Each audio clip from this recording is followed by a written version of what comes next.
ज्ञान यज्ञ की इस अनोखी कक्षा में आपका स्वागत है। मैं हूं आरती। चलिए शुरू करते हैं आज का अध्याय। MS Excel 2007 के इस अध्याय में हम सीखेंगे फ्यूचर वैल्यू फॉर्मूले का उपयोग करना। फ्यूचर वैल्यू फॉर्मूले का उपयोग सीखने के लिए हम रिकरिंग डिपॉजिट अकाउंट का उदाहरण यहाँ पर ले रहे हैं।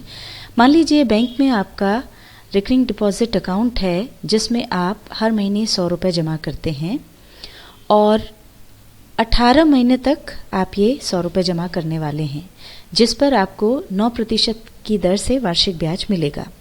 अब अगर आप जानना चाहते हैं कि 18 महीने के बाद 9% वार्षिक ब्याज जुड़ कर के कितनी राशि आपको मिलेगी, तो उसके लिए आप फ्यूचर वैल्यू फॉर्मूले का उपयोग कर सकते हैं। पहले हम यहाँ पर आपको एक्सेल शीट पर मैन्युअली इसे कैलकुलेट करके बता रहे हैं। अब यहाँ पर पहले महीने के लिए ओपनिंग बैलेंस तो कुछ नहीं है, प्रिंसिपल अमाउंट है 100 रुपीज़। ये 100 हमने डाल दिया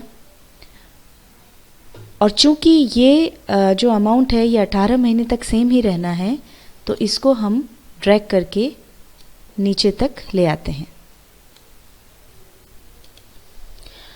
अब हमको 100 रुपये पर 9% की दर से ब्याज निकालना है। उसके लिए हम फार्मूला लगाएंगे। सबसे पहले लिखेंगे इक्वल्स टू, और चूंकि प्रिंसिपल अमाउंट 100 रुपये है इसलिए सेल को सिलेक्ट कर लेंगे। इसके बाद हम गुणा का निशान लगाएंगे और अब लिखेंगे 9%। ये वार्षिक ब्याज है, जबकि हमको पहले महीने का ब्याज निकालना है, तो इसके लिए इसको भाग दे देंगे 12 से और अब एंटर प्रेस कर देंगे। तो ये देखिए 75 पैसे पहले महीने का ब्याज आ गया। प्रिंसिपल अमाउंट और इंटरेस्ट को जोड़ करके अमाउंट देखना है, तो इसके लिए इन दोनों को हम जोड़ देंगे। तो प्रिंसिपल अमाउंट विद इंटरेस्ट हो गया है 100 रुपये 75 पैसे। अब ये जो अमाउंट है ये अगले महीने के लिए ओपनिंग बैलेंस हो गया। तो यहाँ लाने के लिए यहाँ पर क्लिक करेंगे और इक्वल्स टू का निशान लगाएंगे और उसके बाद इस सेल को चुन लेंगे, फिर एंटर प्रेस करेंगे तो ये अपने आप यहाँ पर आ जाएगा। ये ओपनिंग बैलेंस यहाँ आ गया। अब हमको दूसरे महीने का ब्याज निकालना है, तो दूसरे महीने का जो ब्याज है वो इन दोनों अमाउंट के सम पर हमको मिलेगा। इसलिए पहले यहाँ इक्वल्स टू का निशान लगाएंगे और इसके बाद ब्रैकेट हम लगाएंगे, फिर इस सेल को और इस सेल को जोड़ लेंगे। तो ये प्लस का निशान लगा के इस सेल को चुन लिया, ब्रैकेट का निशान लगा दिया और अब हम लगाएंगे गुणा का निशान, फिर लिखेंगे 9% और इसको भाग दे देंगे 12 से। अब एंटर प्रेस करेंगे तो ये देखिए यहाँ पर ये दूसरे महीने का ब्याज आ गया है। अब प्रिंसिपल अमाउंट विद इंटरेस्ट के लिए इन तीनों सेल्स को हम जोड़ लेंगे।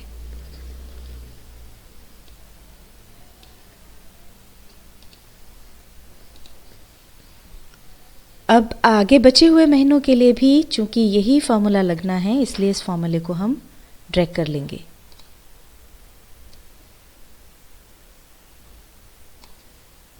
अब ये वो अमाउंट है जो हमको 18 महीने के बाद प्राप्त होगा।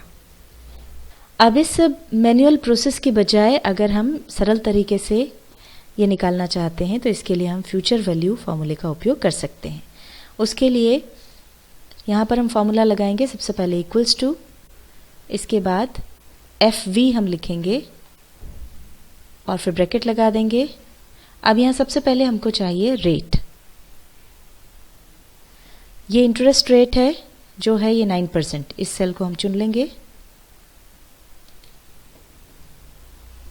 इसको हमने 12 से भाग दे दिया और अब कॉमा लगाएंगे। इसके बाद है NPER यानी नंबर ऑफ पीरियड, तो ये 18 महीने हैं, तो अब हम इस सेल को चुन लेंगे। इसके बाद फिर कॉमा लगाएंगे। यहाँ पर हमको PMT की ज़रूरत नहीं है। इसके बाद हमको चाहिए प्रेजेंट वैल्यू, वो है 100 रुपीज़ इस सेल को हम चुन लेंगे।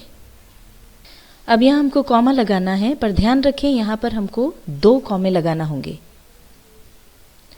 अब इसके बाद है टाइप।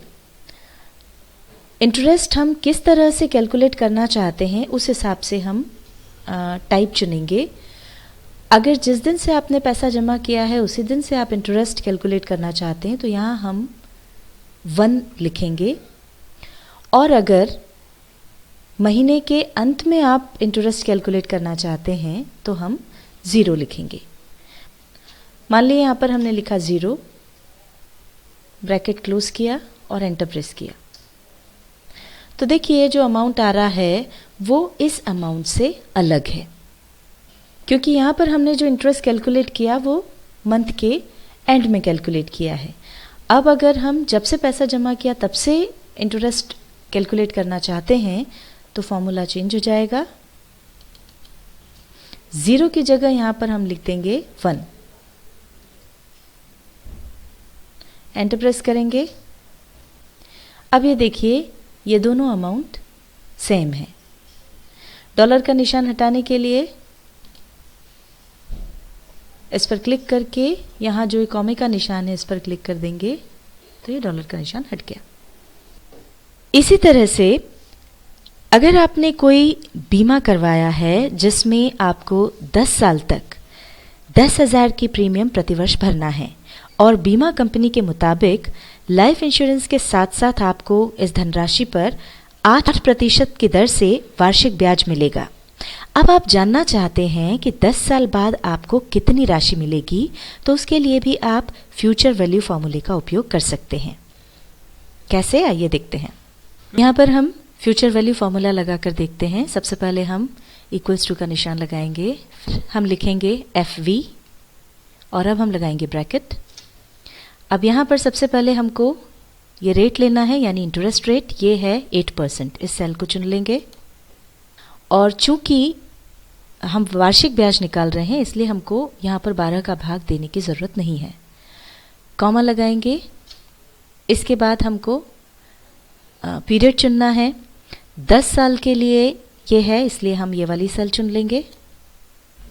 इसके बाद फिर कॉमा लगाएंगे। PMT की हमको ज़रूरत नहीं है। अब हमको लेना है प्रेजेंट वैल्यू जो है 10,000। इस सेल को चुन लेंगे और जैसा कि हमने पहले आपको बताया था यहाँ पर हमको डबल कॉमा लगाना होगा।